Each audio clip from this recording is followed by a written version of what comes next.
not-so-burly young lady back here at the table with the tiger print jacket.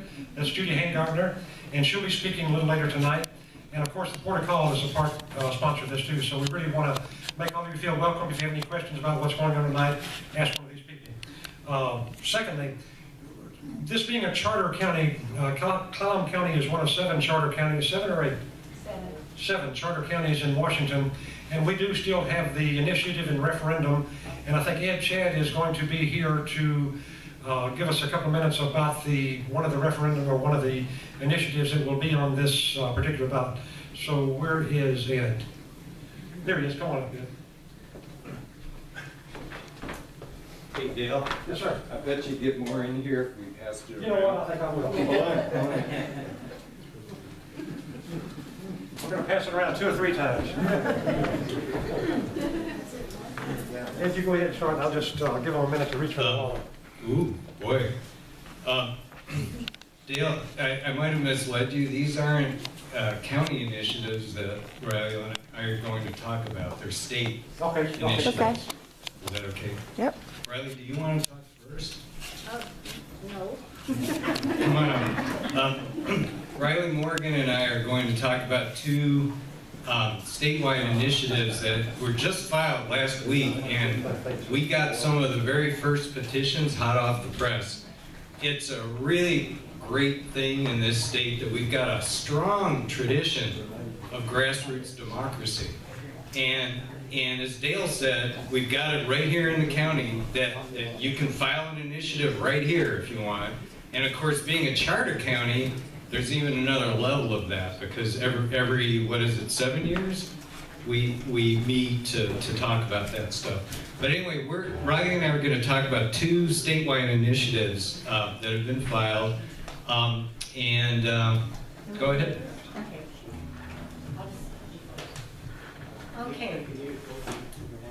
I first want to start and ask everybody a question, and that is, would you like to get rid of big money in the elections? That's what this one initiative petition is about, is getting this on the ballot so that we can send it to the legislature. They can make a movement to amend, and then that goes to Washington, and maybe we can do it. We only need, and this is simple, 350,000 bona fide voters, signatures on this. That means you have to be a registered voter in order for your signature to count if you sign one of these ballot or initiative forms. And but that's there'll be people probably in your neighborhood. There'll be people at different events. You don't want me to go down lower? No, okay. Yeah. And anyway, it's an opportunity to make your voice heard anytime that you do a petition, to let people know how you feel, people in power, how you feel about an issue.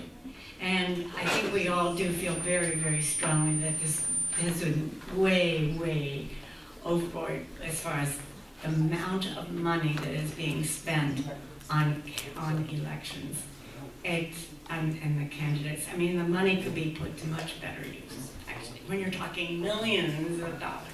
So we do have the petitions that can be signed tonight. If anybody Who has it right now? It's somewhere out in the room. Okay, it's there. So Dale will kind of start it back around again, and feel free if you haven't had a chance to sign it. Okay. All right. And Okay. Thanks, Riley. I believe everybody signed it. Everyone signed it. Great. Okay.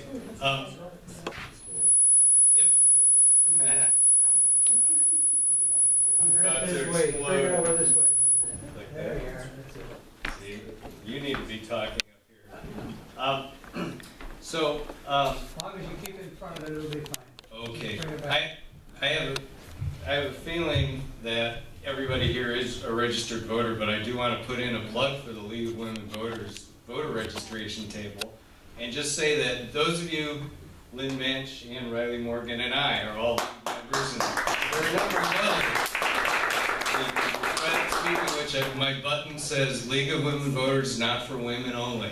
They started accepting men in 1986. As long as you're nice, they'll accept you. Maybe. At any rate, if you do know anybody who isn't registered to vote, we have forms here that you can bring to them. They're very easy to fill out, and all those people can register to vote in the coming election as long as they're 18 years old and a citizen by the time of the election. So your high school seniors that you know, go and grab them. Also, Lynn very smartly held up a copy of this wonderful publication. Why don't you open it? Do a little Vanna White thing that the League of Women Voters publishes every year. That's called "They Represent You." It's a little document, but it's massive because it contains names and contact information of every elected official for us local people, from the dog catcher all the way on up to the U.S. Senate. Is the president on there too? You probably all know how to reach the president by now. Anyway, so that's a great publication. Lynn has copies of it up there. Shoona has copies in the county courthouse. And I guess I should say that if you have any interest in trying to help provide the framework, the bulwark of democracy, the League of Women Voters, there is no other organization that works to make democracy work that way. And do you have membership forms there at the table? We do. And yes, the president is in here. And the president is in there. He's right in there. I also think it's interesting to note that the National is a lobbying group, and they do take a stand on different issues. And if you're interested in finding out what the national organization does, just go to lwv.org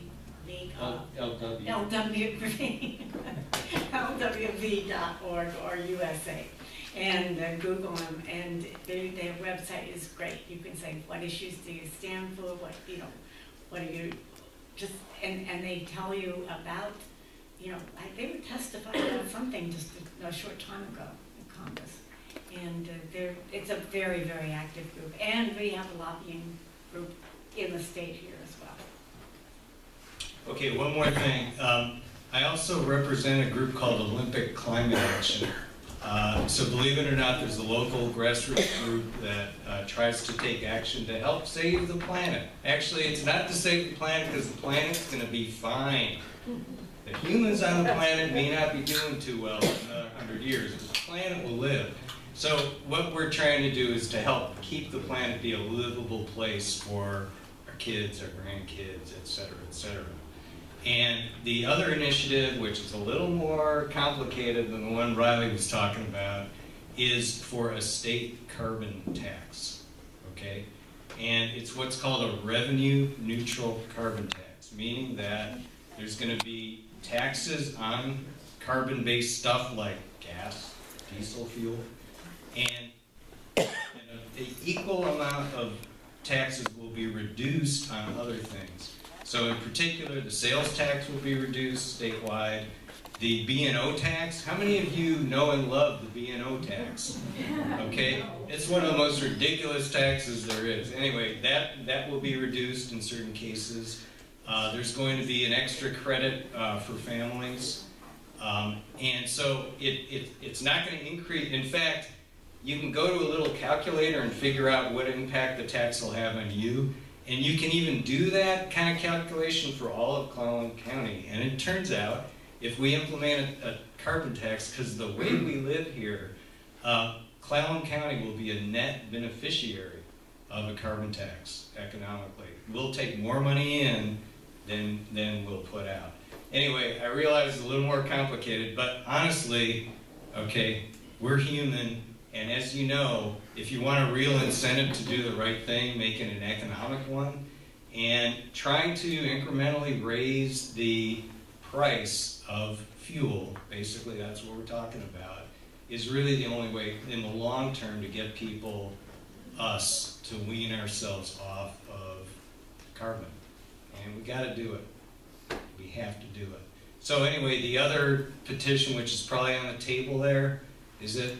Somebody can also pick that one up and pass it around, is a similar statewide initiative to implement a carbon tax.